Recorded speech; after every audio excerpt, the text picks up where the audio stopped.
तो 2022 का चुनाव भी आपकी नजर में फेयर इलेक्शन नहीं था? नहीं था। तो आप जो वोट दोगे, क्या गारंटी है कि आप जो वोट दे रहे हो वो सही जगह जा रहा है कि नहीं जा रहा है? हमें नहीं तो पता। एक आंदोलन भाई, तो इस पर भी हम करना तो चाहिए राकेश टिकैत को। वोट किसको देंगे? हम दे देंगे। जिसको वोट दी गारंटी तो उसकी रहनी चाहिए। अब बैंक में पैसे रखे कोई निकाल कर ले गया और झोला लेकर उसे रास्ते में गिनता जा रहा, तो बैंक वाले की थोड़ा कोई गलती है। जो छीन कर ले जाएगा वो तो लेकर जाएगा। अगर कैश को आप सड़क पे ऐसे गिनती करोगे तो लूट कर ले जाएगा कोई ना कोई। तो अपनी वोट की पहरेदारी भी जो चुनाव लड़े उनको करनी चाहिए।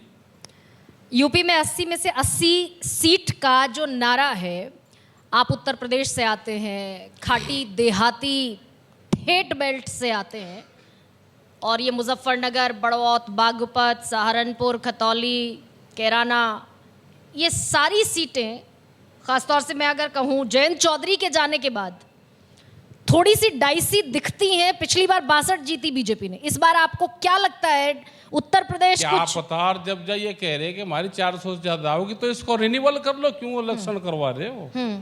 एक कोर्ट से ऑर्डर ले आओ भाई, जब जीत तो रहे हैं तो क्यों खर्चा करवा रहे हो जनता का? अपना रिन्यूअल कर लो इसको। नहीं भाई, ये तो पॉलिटिकल पार्टी है वो। अजय, फिर आप कहोगे कि कोरिया नहीं है, तो फिर तो कोरिया ही है ना, इलेक्शन तो वहां पे भी होता है। नहीं तो ये कहना, ये तो सारी राजनीतिक पार्टियों का तो फिर अधिकार है भाई इलेक्शन कि हो वो जाने ऐसा दो नारा ना। लगाएं। फिर इलेक्शन हो जाने दो। हाँ। जो जीत तक अपना जीत जाएगा। नहीं, मैं तो पूछ लेकिन रही हमने ये कहा कि पॉलिटिकल पार्टी वाले जो भी हैं अपने पहरेदारी जरूर करनी चाहिए उसको।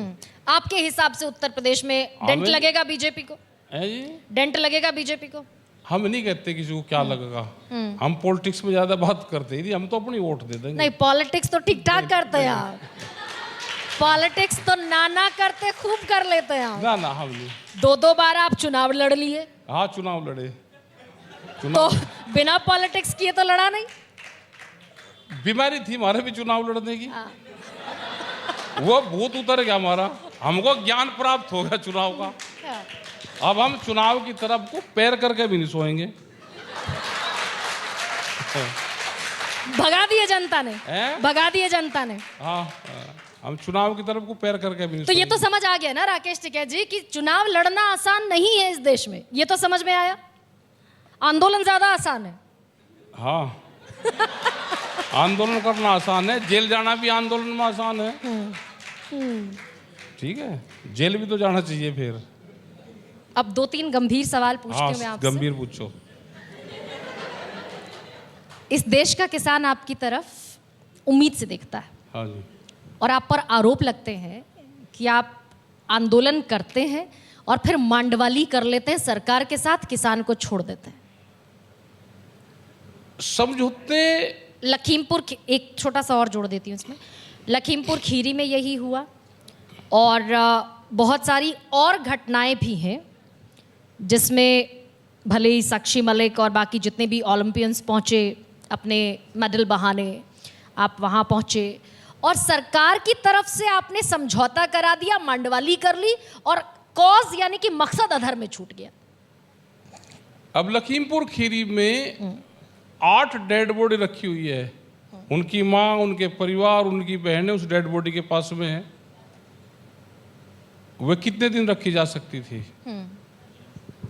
11 लोग वहां पे थे, उनके परिवार के लोग थे। उनकी परिवार के लोगों से और एसकेएम के लोगों से पूरी सहमति बनी। जो यहाँ पे मैडम हैं कमिश्नर साहब, वो समझौते में थी। आजकल के जो डीजीपी है उत्तर प्रदेश के, वो समझौते में थे। और सबकी सहमति से वो एक समझौता हुआ। अब एक तो ये है कि उस टाइम के जो बहुत लोगों ने क्या करा कि जो विपक्ष में जो लोग थे वो चाहते थे कि सरकार एक गिरे, यहाँ पे खोर खून खच्चर हो। हाँ। दोनों तरफ से लोग डेड, लेकिन राकेश दोनों तरफ टिकैत, से लोग उस समझौते के बाद, वो समझौता तो चलिए एक क्रूशियल नोड पर था, परिस्थिति वैसी थी, डेड बॉडीज रखी हुई थी, लेकिन उस समझौते के बाद राकेश टिकैत कभी क्यों घर से बाहर नहीं निकले? ये आवाज क्यों नहीं उठाई कि किसानों पर से जो मुकदमे वापस लेने का वादा हुआ वो क्यों नहीं हुआ? मुकदमे वहां के किसानों के सब वापसी हुए। हाँ। उन किसानों पर मुकदमे रहे जो हत्या में पुलिस ने दर्शाए, क्योंकि हत्याएं 3 उधर से भी थी। जो भीड़ से हत्याएं हुई और सुप्रीम कोर्ट ने इसको संज्ञान लिया और इस केस को पूरे को एक फाइल में इसको बंदित किया। और ये केस पूरा सुप्रीम कोर्ट में चला हुआ है। जहाँ तक आंदोलन है वहाँ पे बहुत बड़ी बड़ी आंदोलन और मीटिंगें हुई और सरकार से बातचीत उसके बाद में फिर नहीं हुई, ना सरकार ने फिर बातचीत करी। फिर वही दौर आ जाता है कि 22 जनवरी 2021 के बाद में हमारी फिर सरकार से कोई बात हुई नहीं। फिर तो देश में आंदोलन हो रहे पूरे देश